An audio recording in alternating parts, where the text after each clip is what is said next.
Hi, I'm Ben from Platinum Chasers, and this is my trophy breakdown for Vampyr. Vampyr is an RPG set in post-war London. You play as Jonathan Reed, a doctor who has recently returned to London from the war. You'll have the task of juggling his thirst for blood as a newly turned vampire and his need to help everyone as a friendly, reassuring doctor. The game is quite light on trophies as it only has 29. That's 1 platinum, 5 gold, 17 silver and 6 bronze, 16 of which are missable. The game can be platinumed in one playthrough with a bit of save manipulation, and it'll take you around 25 hours to do so. In this video I'm going to go over every trophy in the game, and any that are missable will be marked as such in the title. The main trophy you'll need to be aware of when you start the game is the Not Even Once trophy. This is for completing the game without killing any citizens. This is basically Vampyr's version of a difficulty trophy, as you'll be permanently underleveled. If you're going to try and platinum this game in one playthrough, there are 2 points while playing the game that you'll need to make a backup save. You can do this to either the PlayStation Cloud or a USB device. They are as you get off the boat at the Pembroke Hospital for the first time in Chapter 1. This is so you can get both Just Take a Bite and Merciful Release. One is for killing Clay the first time you meet him, the other is for letting him live. The trophies are direct opposites of each other. They are technically story related and unmissable, but you can't get both in one playthrough.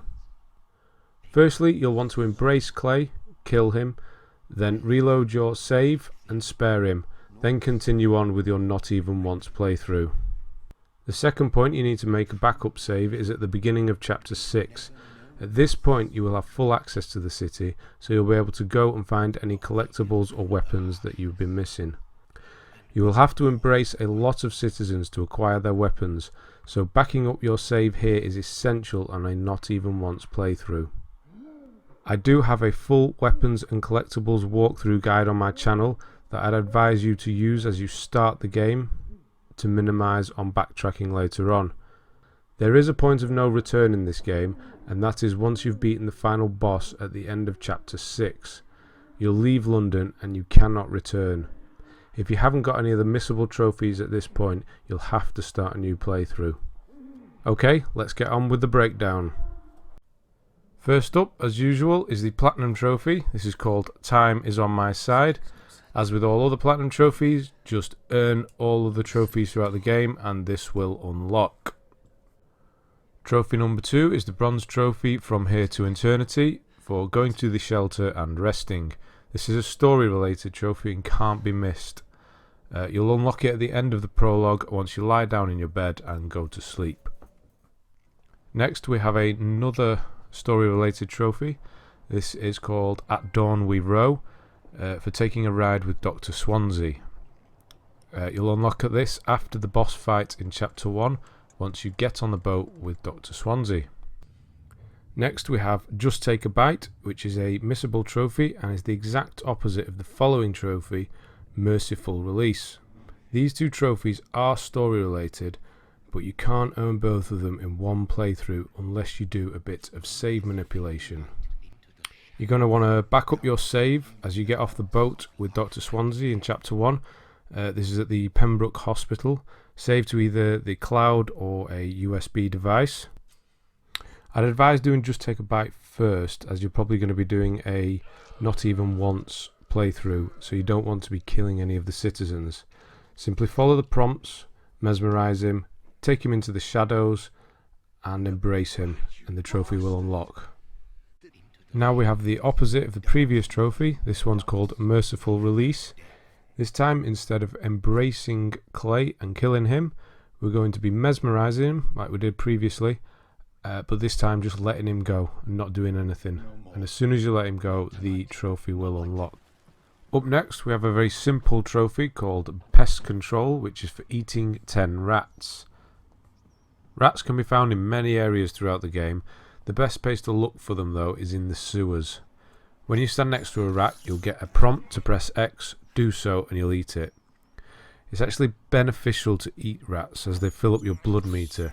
If you're having trouble spotting them though, you can press L3 and they'll appear bright red. Simply eat 10 and the trophy will unlock. Now we have yet another missable trophy and a nice little nod to one of the developers' other games. This trophy is called Unlife is Strange, and it's for saving the poor plant with water. You won't be able to get this trophy until chapter 4, as the water that you need is in the West End, and you won't be able to access that until then. I'm not going to do a full walkthrough and tell you exactly what you need to do, as I have another video on my channel covering that. Just know that all you need to do is collect the water, go back to the plant that's in your office in the Pembroke Hospital, give the water to the plant, sleep 3 times, interact with the plant, and then it will unlock. Now we're moving into the collectibles trophies, the first of which is the Tools of the Profession for finding all the melee weapons. The melee weapons consist of both one-handed and two-handed. You need to collect all 12 one-handed weapons and 8 two-handed weapons to unlock this trophy. This is where things get a little more complicated. The reason for which is that some of the citizens carry weapons, and the only way to get hold of them is by killing the citizens, and you'll more than likely be on a not even once playthrough. So what you're going to have to do is make a save at the beginning of chapter 6 and back that up to either the cloud or a USB device. Once you've done that, you'll be able to free roam around, kill all the citizens, collect all the weapons and all the other collectibles, and then reload your save and finish your not even once playthrough. I have made a full walkthrough, a series of 7 videos showing where all the weapons and collectibles are for this game, so I urge you to check those out because they're going to help a lot. They'll tell you exactly where to make your saves and who to kill, who not to kill, and when to do so. The second collectible based trophy for this game is called Keep Your Distance, and it's for finding all the ranged weapons.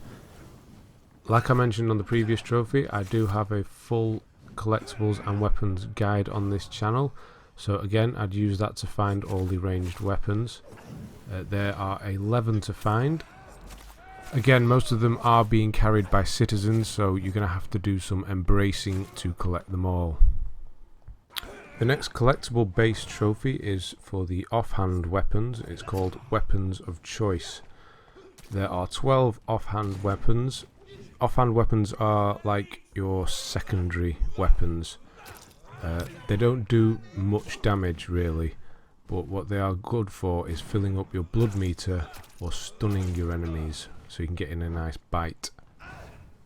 Again, like I mentioned in the previous 2 trophies, I have a guide for all the weapons. There is a slight difference with the offhand weapons. I said there are 12, but there are actually 13, but I didn't need the 13th one for my trophy to unlock, so I didn't include it, but you do get it for completing the side quest for Charlotte in the West End. So if you haven't gotten the trophy after collecting all 12 of the ones I show you, that's where it is. Up next is Bloody Roots for finding the Recollection of Paulus Aurelianus. Yes, that did take me a few takes to say. This is the most complicated trophy to unlock, as you need to jump through a lot of hoops. I'm not going to go into detail, as I've covered it in my collectibles guide. It's the very last collectible I find at the end of part 7, so check that out if you want a full walkthrough. You'll need to be finding 7 other specific collectibles, so it's advised to do this on your collectible run through. You need the sword that you find in the tomb to unlock the Tools of the Profession trophy anyway. Now we have the final collectible trophy. This is called Lawkeeper. This is for gathering all of the collectibles. There are 30 collectibles in the game. These are documents and notes, things like that, that can be found throughout the map. This is going to be the last time I mention this, but I have a collectible guide on my channel, 7 videos showing where all the weapons and collectibles are throughout the game.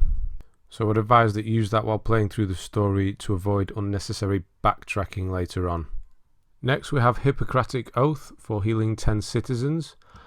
Citizens are the named NPCs that can be found in the 4 districts: Docks, Hospital, Whitechapel and West End. Once you've met a citizen, You'll be able to look up information about them in the touchpad menu. If there's a yellow star next to their face, they have fallen ill and need curing. To make cures, you're going to need ingredients. You should be checking all of the shining things you see, cupboards, desks, etc., things like that. Dead enemies as well, they drop them. Once you have the ingredients you need for a certain cure, you can synthesize it yourself at any of the workbenches at your hideouts. After that, find the citizen that is ill, speak to them, and you'll see in the top right hand corner there's a prompt. Press R1 to speak to them about their illness. You'll get another dialogue wheel turn up, and you'll be able to give them the cure. It won't be instant, you'll have to sleep, and at the end of the day, at the end of the night, the cure will take effect and the citizens will be cured. Do this for 10 citizens and the trophy will unlock. Okay, the next few trophies are about upgrading weapons.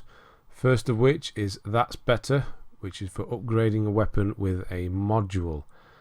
Every time you upgrade a weapon's level, you'll also get the option to upgrade a module as well. You can't do both, it's just one or the other.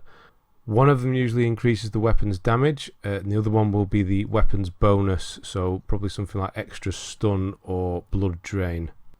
These module upgrades do cost materials as well, not as much as a normal upgrade, but you will need extra materials. If you don't have them as soon as you level the weapon up, you can come back later and do it then. As soon as you do one, the trophy will unlock. The next weapon upgrade based trophy is Work in Progress, which is to upgrade a weapon.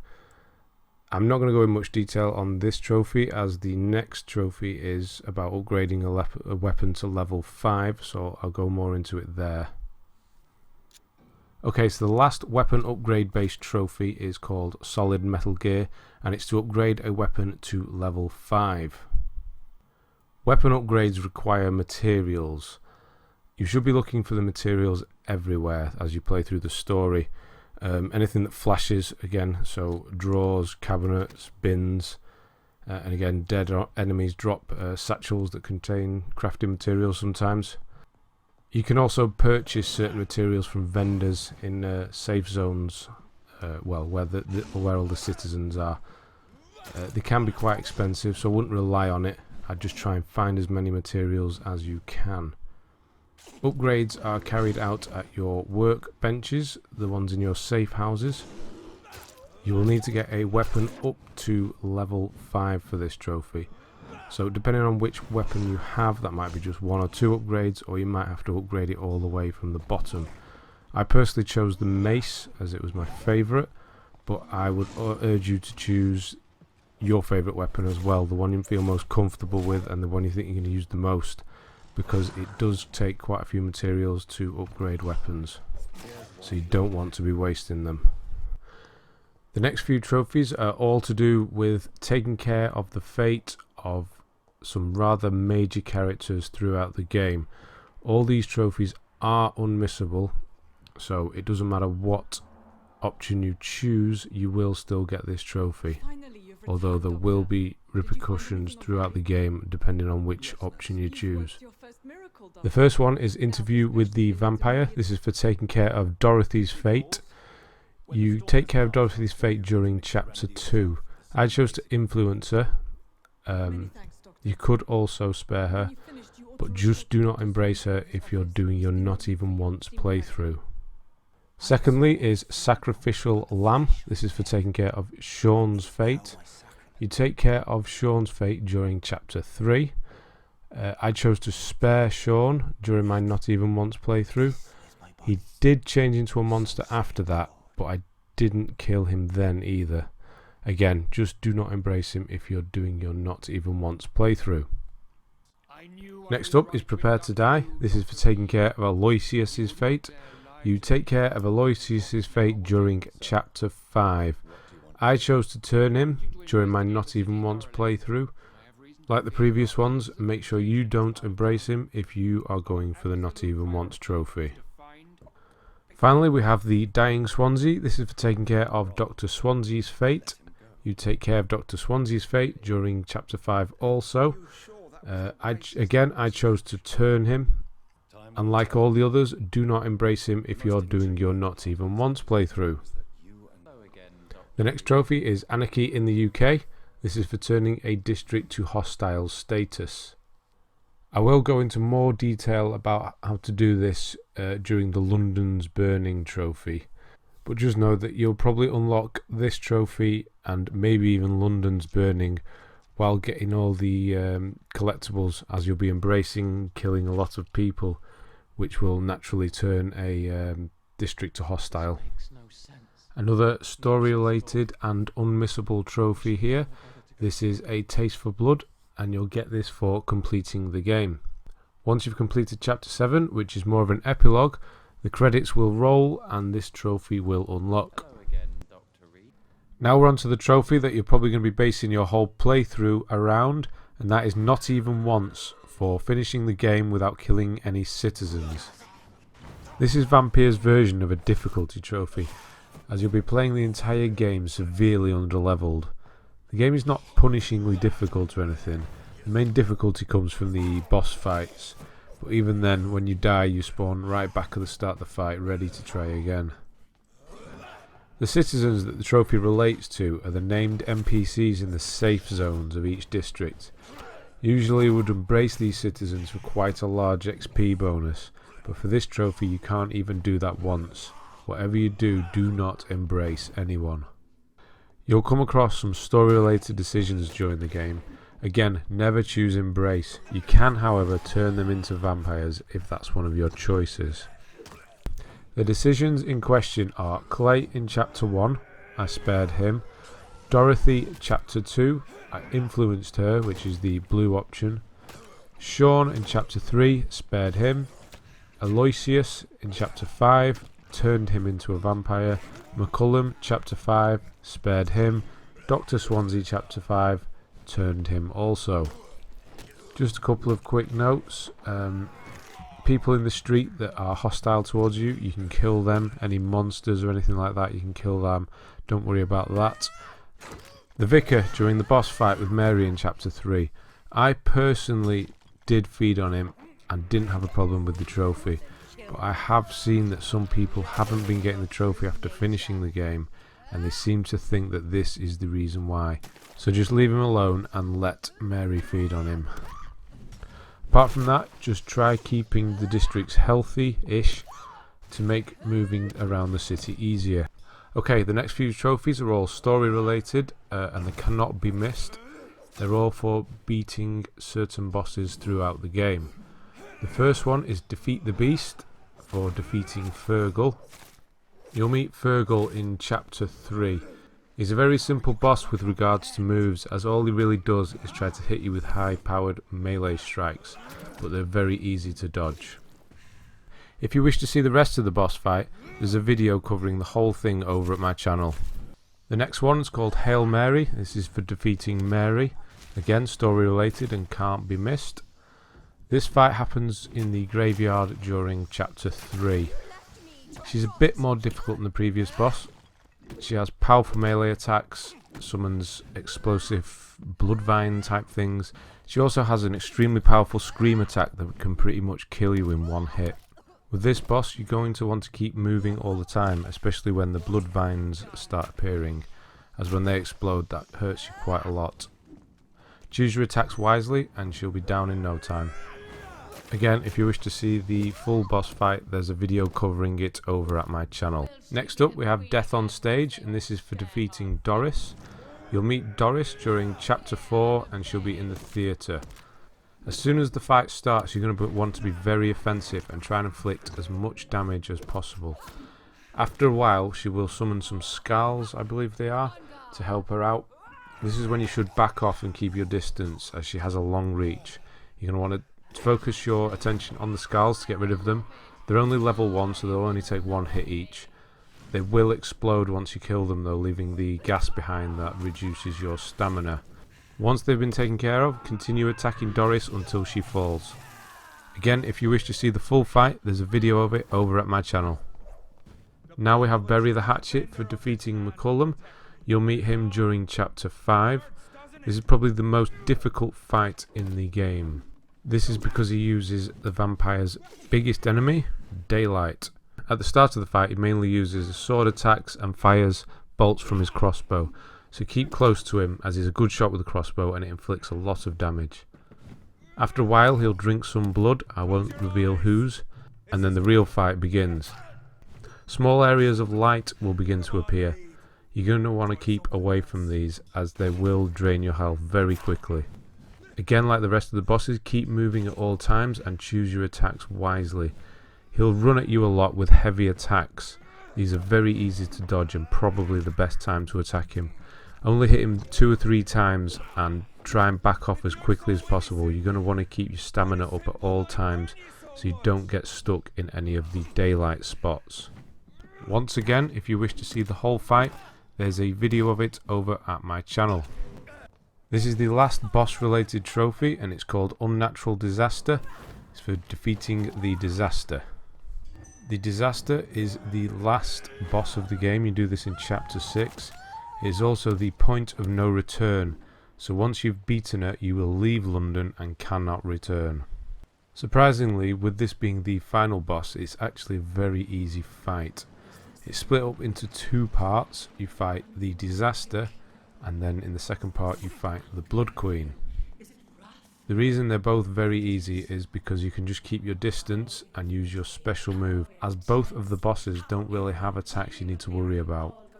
Against the Disaster you're going to want to keep your distance and just use your special move. I was using the Abyss, which allowed me to run in and hit her with a few melee attacks at the same time. Once you've defeated the Disaster, the Blood Queen will show up. Again, keep your distance and just use your Abyss attack, getting in some melee hits when she's suspended in the air. She will summon some minions, but just keep dashing from side to side and they will disappear pretty quickly.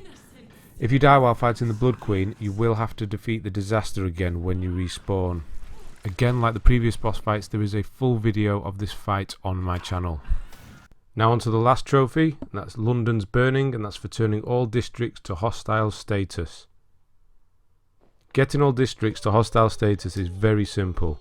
Kill citizens. Obviously you don't want to be doing this during your Not Even Once playthrough. I did this while finding all the collectibles and weapons. I was killing a lot of citizens to get their weapons anyway. I'd advise doing this after you've found all the weapons and collectibles. If you go to sleep and a district turns hostile, everyone in the district will die. So if you haven't embraced someone to get their weapon yet, you'll lose the opportunity to do so. Once you've found all the collectibles, go to sleep, and all but probably the West End should be hostile. You'll have to kill a couple more people in the West End, then go back to sleep, and the trophy should unlock. Okay, that's all the trophies covered. If you'd like a full written guide, I have you covered. I have one over at my website. There will be a link in the description. So that's it from me. Thanks for watching, and I'll see you on the next one.